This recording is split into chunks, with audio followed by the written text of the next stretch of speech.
Kung ang sasakyan nangangailangan ng maintenance, paano mapanatili ang kanyang magandang function at serbisyo sa iyo?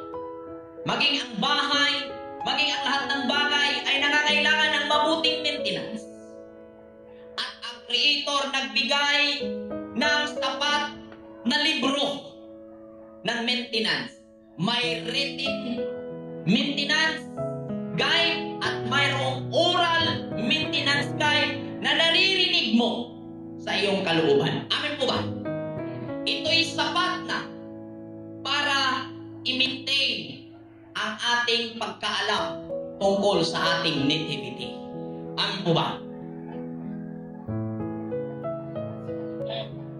So, itinatag o sila ay pumunta pasilangan, ibig sabihin, sila ay tumungo sa kanilang mga pangarap na walang clarity na ito ba ay nakakabuti o makakabuti sa kanila o hindi. Doon sa sitwasyon na kung saan sila ay kailangang mamili.